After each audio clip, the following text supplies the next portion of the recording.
Okay, so for those of you who are unfamiliar with my recent plight, about 2.5 months back, I basically changed jobs, moved states. So I had a contract with my prior company, which I actually owned and ran while I lived overseas in Shenzhen, China.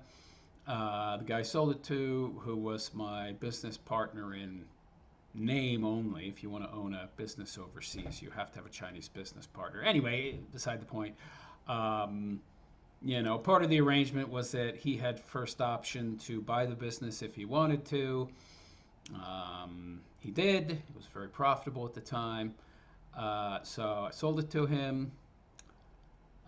Business was going very well, but he wanted to keep me on as logistics manager. I was like, yeah, sounds good. Salary, okay, it's not great, but it's enough for me to save, and it was great, for China money, but American money, it was like okay.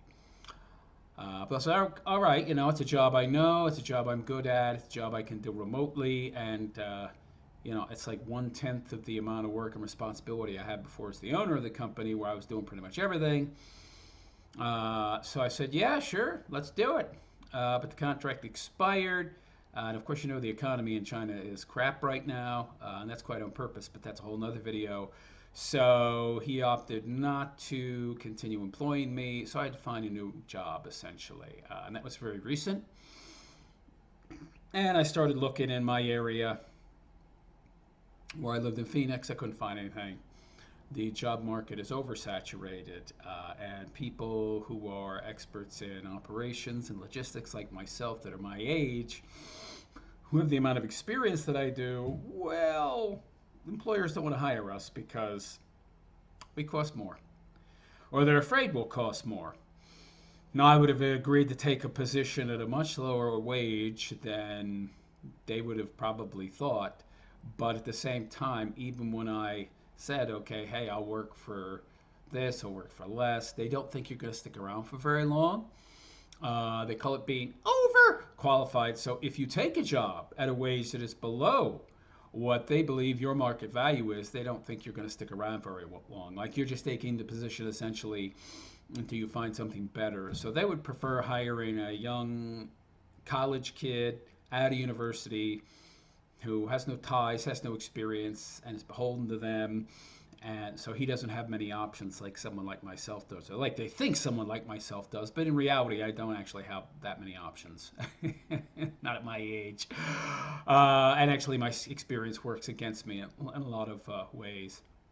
So I started looking outside of Phoenix, Arizona. Excuse me. And I had to go nationwide, and I found something in Billings, Montana.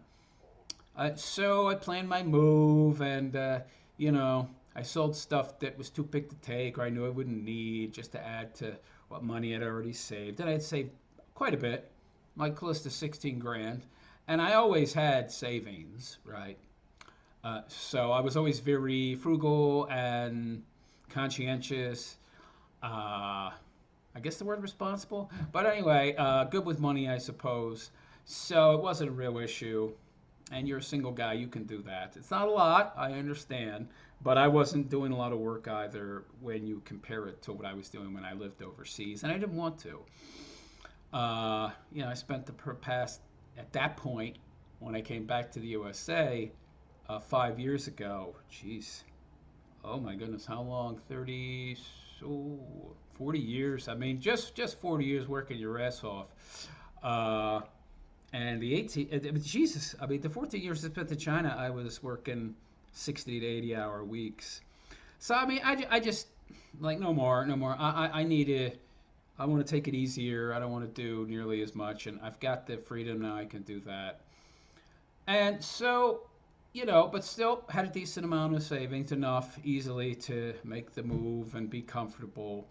And the position I took paid more, actually. Uh, More work, obviously, but I was okay with that. I was okay with that. I'm used to working hard, doing a lot of work. It's not a problem. And so I moved. I gave myself a week to find a place and get situated. well, I gave myself a week just to get situated. I had booked a temporary uh, residence, like one of those long stay hotels for a month. But within a week of arriving in Montana, I'm not going to get into the particulars of the accident, but I injured my leg, dirty piece of metal in my leg. Um, and so now this is something. Now, I wasn't fully honest about this in my recent videos.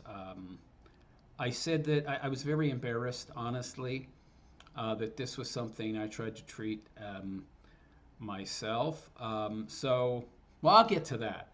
So I tried to, deal with it myself. I didn't think it was a big problem. I tried to clean the injury, but it turns out it was too deep. So I went to the hospital after like 6 days, and they pumped me full of antibiotics. They gave me some antibiotics, but the doctor who lanced the injury, he cut the tendon, one idiot. My knee is, crackling a bit. It's not staying in the where it's supposed to. But anyway, that'll be a problem later on, I'm sure. I'll have to get surgery for that. So they treated it, gave me a bunch of antibiotics, and gave me a prescription for 5 days. I went home. Well, hotel room. And, I thought it was getting better. It was getting better, but not really like it was still swollen. It wasn't much better. And then after 5 days, it was feeling okay, but there was still pain. And I figured at that point the infection was gone because, hey, the doctor gave me antibiotics, and if I took the antibiotics, I'd be fine. But the pain just stayed, and it kept getting worse. Now, I've never had a tendon injury like this, so I just assumed that the injury was, my tendon, right? It's been cut. The swelling is just from that. I took antibiotics. It should be fine, but it just kept getting worse and worse and worse. Until, it just got to a point where I was like, oh, this doesn't seem right. Something's not right here.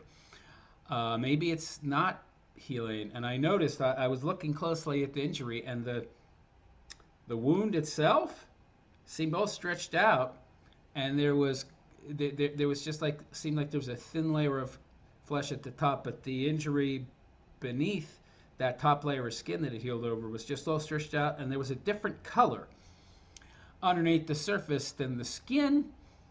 And I was like, it looks like some kind of liquid. This don't look right. Something's not right here. And so I went and got a scalpel that I had. Don't ask me why I have a scalpel. I don't have it anymore. Got too dirty. But went and got a scalpel that I bought, and I poked the skin, and then all this purple reddish gunk came spurting out, and it was like a volcano exploding, and it stank like nothing you ever smelled.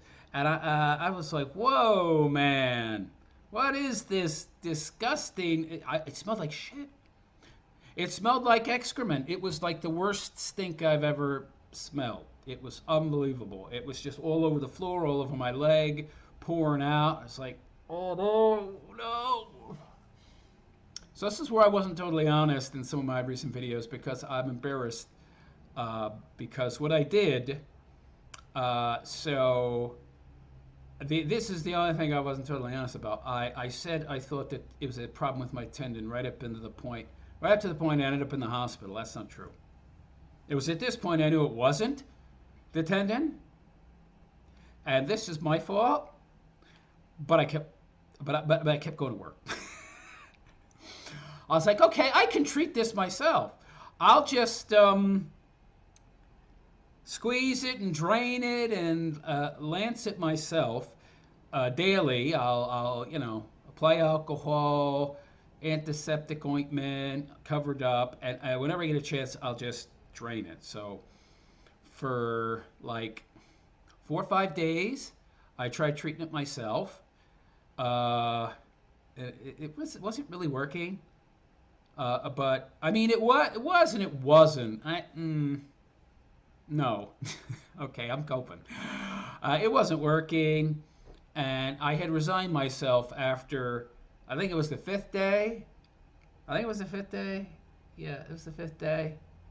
I resigned myself to essentially go to the hospital, get it treated, check myself in. I didn't know how serious it was, but that day is when I started shaking and shivering and went into shock and then ended up in the hospital. That one part I was embarrassed about. I didn't want to bring that up because that was my fault. That I knew for days that it wasn't a tendon, and I was trying to treat it myself like an idiot.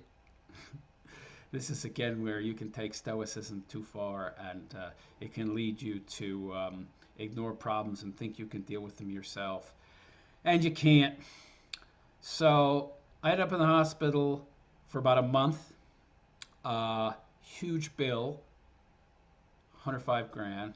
I spent all my money out of pocket on housing, and and I had to pay out of pocket as well for some medical treatment and some follow-up visits. So I'm essentially broke, except for what I've gotten in donos from you guys. So yeah, it's not good. And that leads us to today, where I've been recovering for, has it been? No, it hasn't been a month and a half. It's been, let me think, 2 weeks there, and then it's been almost a month and a half since I've been at a hospital. Not doing so great. I'm doing my best. While I was in the hospital, you know, that wasn't much fun. They had a bag hooked up to my leg. It was so bad they had to apply a vacuum to suck out the pus on a regular basis. My hospital bill was 105 grand. Needless to say, I'm in the hole for about 120 grand. So as you'll see from my GoFundMe, I'm not asking for that amount. I thought about it, but I was like, there's no way. That's just like so unrealistic, and there's no chance. So I'm just gonna, I'll ask for what I out of pocket, right? Not my debt right now, but what it costs me out of pocket, and what I'll need, essentially, because I spent quite a bit now on these extended stay hotels, and so here to date, I'm here. I got 2 weeks left in this hotel, and I'm going to have to find something more permanent, which is quite a challenge because I can't work yet. I had a heart attack. Yeah, one of the blood clots from my leg, and there were a whole bunch of them. You could see them in the bag. All these, some of them very large, purplish, black, masses coming out of my wound, along with lots of desiccated muscle tissue. It wasn't a pretty sight. My leg is a mess. I don't know what the tally is, the toll has taken on my leg. It's only been like what now, a month and a half, not even that. It'll take a few more months, tendon, to see how much that heals on its own, if my knee stops popping out of joint. But basically, yeah, I'm in the hole quite a bit. So I still have a fair amount of the donations, though not as many as I had planned on having, hoped I'd have. So I need your guys' help if there's any that you can provide. I am still trying to get stronger. I am exercising as much as I can. And I've seen some improvement in my overall energy levels, but it's nothing profound. It's nothing that is great. It's taken me a lot longer to recover than I thought it would. And so if anybody out there can help me out, I'd greatly appreciate it. Any donation, if you can afford it, would be a big help. I still can't work. I get winded if my heartbeat gets up to 85. It's weird. Well, it's not weird, really. It's weird because I've been so fit my whole life, but now it's like, I didn't think it was that bad. I had to go and get one of those heart rate monitors that sticks on your finger and it reads your oxygen saturation level. and I was trying to exercise, and my heart rate was uh, 85. I was like, that can't be right. I feel like I'm gonna pass out. Oh, that's right. The only good thing is that my oxygen saturation level seems to be okay. So that means it's less likely I have any blockages, though I feel a lot of discomfort in this area. I mean, just my chest in general, but here and here. But, that's just the damage to my heart. I've been taking a lot of supplements. I've been taking creatine. I mean, muscle is heart tissue. My whole goal is to just build more heart tissue, both my leg and, well, to build more tissue, muscle tissue, both my leg and in my heart. It's very slow progress. I don't know when I'll be able to work again. But anyway, that's why I need your guys' help. So if you could make a donation, I'd greatly appreciate it. You can click on the link below, the GoFundMe. It'll tell you pretty much everything I told you now. So anyway, I guess that's it. And I'd be more than happy to pay anybody back that makes a donation once I get back on my feet. You know, so just let me know if you want anything in return. I'm more than happy to. I'll put my email in the description if you want advice. I am a philosopher of the School of Practical Realism, so if you need advice, that's what I do. I solve problems. That's what my School of Philosophy is all about. So if you have an issue you want to discuss, problem you want solved, if there's a video that you want me to make a subject on, send it. If it's in my genre, I'll do a video on it. If you donate enough, I'll make a video on anything you want. And if you just want direct repayment back, give me your Venmo or Zelle or Cash App, and I'll return the money when I can. Anything's greatly appreciated, guys. I'm very proud. If any of you out there know me, you know that I've never asked for any kind of charity in the past. And yes, this is charity, but this is, except for me being stupid enough to essentially, try and treat it myself. But it was so far along, I would have ended up in the hospital anyway, though it might not have been as bad.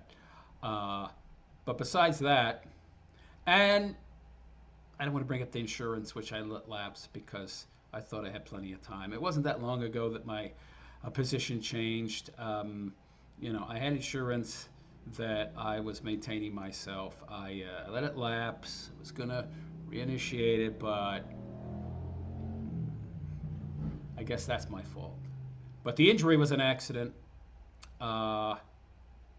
So for the most part, no fault of my own, insofar as the injury didn't occur because of any irresponsible or bad behavior on my part. I didn't end up in this situation because I'm a junkie or irresponsible. It was an act of God, accident as it were. So that's what people are talking about when they say no fault of your own. Did you end up in this situation because of bad, risky, irresponsible behavior? No, it was an accident. And I want to get back out there, being a productive member of society, getting back to work, doing as much as I possibly can. I'm hoping in a month or two I'll be able to get back to work part-time, and we'll see how that works out.